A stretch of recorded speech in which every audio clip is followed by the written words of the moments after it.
Listen, I have a pretty solid resolve when it comes to most things, but tell me that there are cheap books being sold somewhere, and there goes my resolve and all of my concerns about spending money out of the window.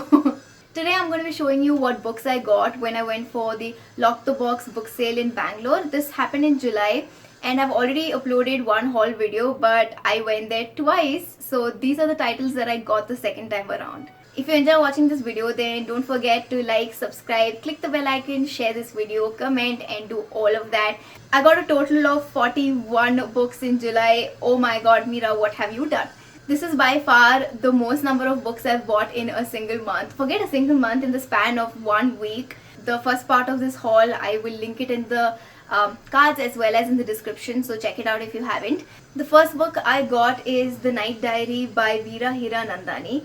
I really like books with like French flaps, and this one's set around the time of partition in India, so it's based in the year 1947. And from the description about the book, I am really excited to pick it up. Next, I got Dodger by Terry Pratchett. I've been really interested in trying out the Discworld series, but there are just so many books in it that I haven't found it in myself yet to invest all that time in reading all of those books.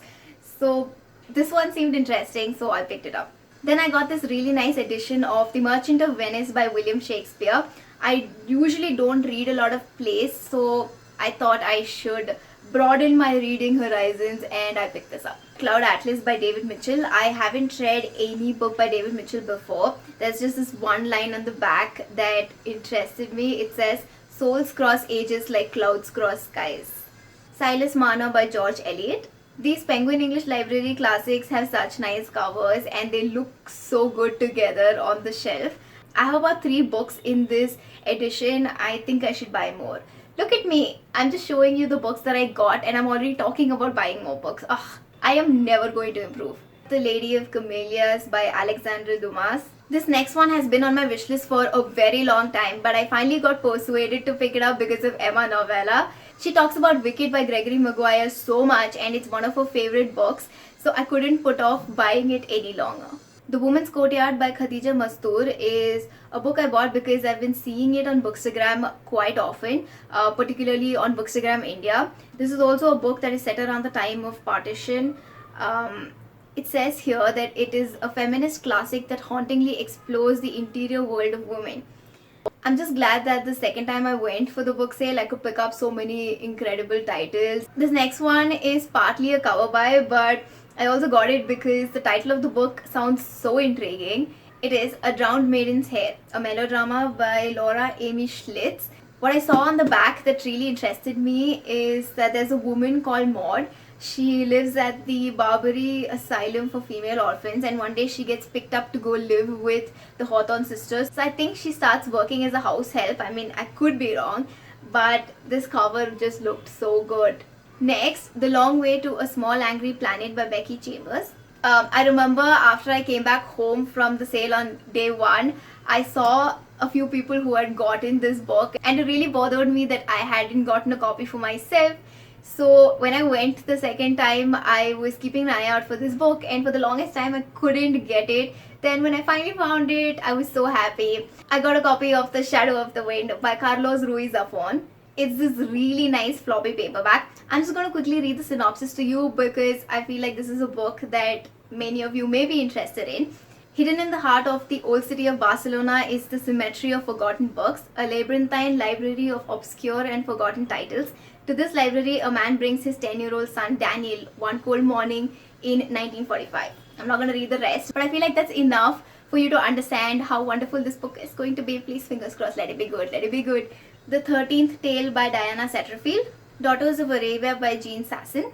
I'm interested in books that are set in the Middle East, so this was a really good pick. Love by Janet Winterson. I don't think I have any vintage minis, but this one seemed interesting. So If You See Me, Don't Say Hi by Neil Patel. This is a collection of stories, I believe. So I think after I read it, I'm going to talk about it in a video that I plan to make about short story collections that you should probably check out.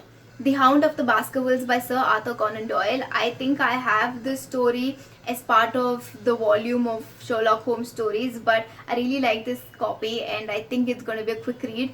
Brighton Rock by Graham Greene. I like the cover of this. On the front it says, "What would be the fun if people didn't squeal?"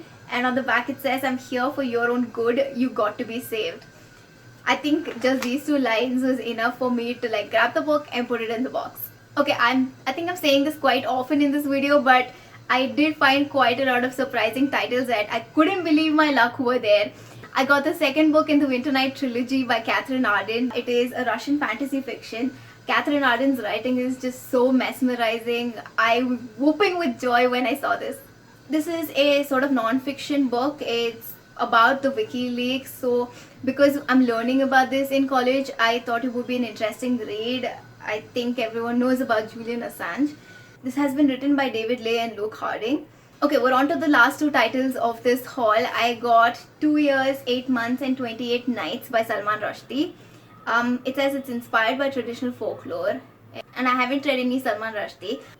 One of the blurb on the back says it's a powerful indictment of religious violence. I think it deals with a very prevalent topic. And the last title is Everything Under by Daisy Johnson. This one, no, it was shortlisted for the Man Booker Prize in 2018. So those were the books I got in July. And as I say in almost every video, I can't wait to pick up these books, but I don't know when it's gonna happen. So as and when I read these books, I think I will make review videos and you will hear about my thoughts on them. If you've read any of these books and you think that I should just drop everything I'm doing and pick it up, then let me know in the comments. Thank you so much for watching. I'll be posting another video soon, so stay tuned for that. Bye.